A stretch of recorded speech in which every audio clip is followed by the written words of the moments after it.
पर आसीन हमारे देश के यशस्वी प्रधानमंत्री परम आदरणीय नरेंद्र मोदी जी, मंच पर आसीन हमारी आदरणीय राज्यपाल आदरणीय आनंदीबेन पटेल जी, हमारे मुख्यमंत्री आदरणीय योगी आदित्यनाथ जी, मंच पर आसीन समस्त मंत्रीगण, सांसदगण, विधायकगण, जिला पंचायत के अध्यक्षगण और अयोध्या नगरी में उपस्थित समस्त जनता जनार्दन को मेरा प्रणाम। आज का दिवस मेरे भाई और बहनों एक ऐतिहासिक दिवस है। वो दिवस है जिसके लिए हजारों सालों से इंतजार था। वो समय निकट आ चुका जिस समय में प्रधानमंत्री नरेंद्र मोदी जी का जो दृढ़ संकल्प था, उस संकल्प के आधार पर हमारे सूर्यवंशी अयोध्या नरेश भगवान श्री राम की दोबारा पुनः स्थापना प्राण प्रतिष्ठा 22 जनवरी को अयोध्या नगरी में की जाने वाली है।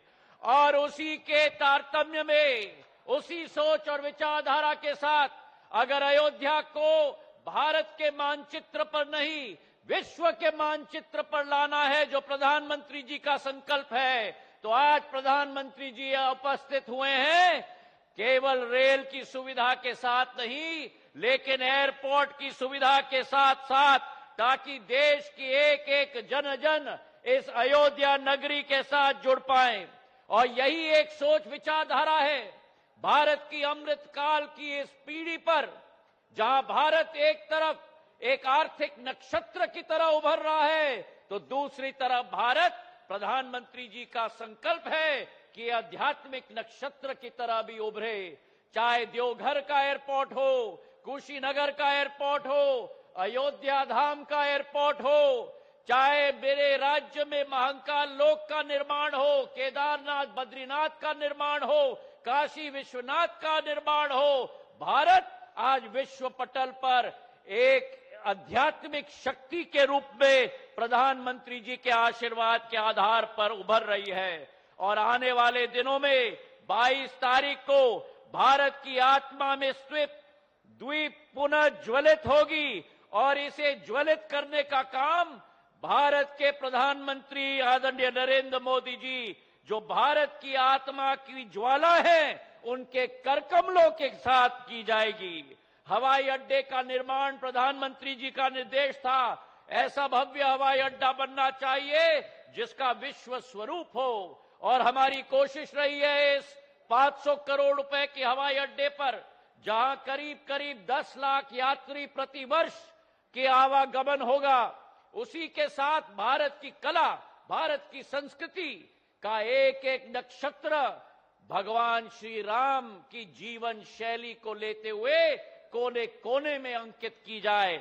ओडिशा की पट्टचित्र हो या हमारी बिहार की मधुबनी की हो, या उसी के साथ राजा रवि वर्मा जी की कला हो, कलमकारी आंध्र प्रदेश की हो, हर दीवार पर नई नई अंकित की गई है हमारी कला और हमारी सोच और विचारधारा। पर यह मात्र शुरुआत है। प्रधानमंत्री जी की सोच है कि द्वितीय श्रेणी में इस एयरपोर्ट का विस्तारीकरण किया जाए। 3750 मीटर का रनवे बनेगा। देश नहीं, विदेश के बड़े बड़े विमान बोइंग 777 और एयरबस 350 भी अयोध्या नगरी में लैंड करेंगे। ये प्रधानमंत्री जी का संकल्प है मेरे भाई और बहनों। और उसी के साथ जहां 65,000 स्क्वायर फुट का अभी एयरपोर्ट बना है, वही 5 लाख स्क्वायर फुट का एयरपोर्ट अगले फेज में बनने जा रहा है अयोध्या के अंदर मेरे भाई और बहनों।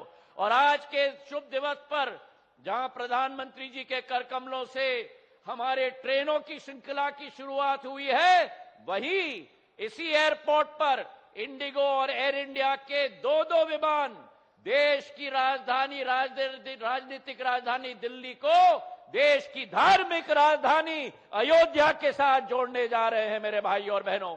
और आने वाले 15-20 दिनों के अंदर भारत के कोने कोने को हमारे अयोध्या के साथ जोड़ा जाएगा। चाहे अहमदाबाद हो, चाहे मुंबई हो, चाहे बंगलुरु हो, चाहे कोलकाता हो, ये प्रधानमंत्री जी का संकल्प है।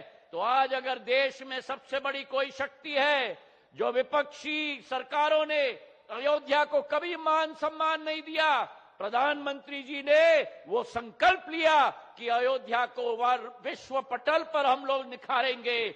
जो सनातन धर्म को नष्ट करने की बात करते थे, जो कहते थे कि प्रभु श्री राम केवल काल्पनिक है, अगर इस देश में विश्वास है तो केवल प्रधानमंत्री नरेंद्र मोदी जी की गारंटी का विश्वास है।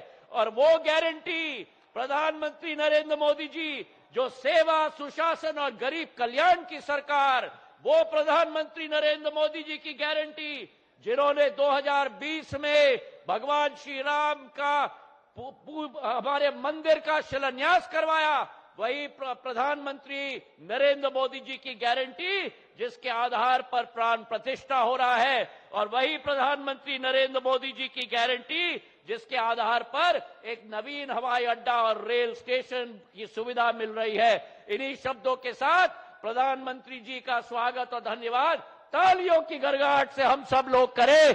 जय हिंद, जय भारत।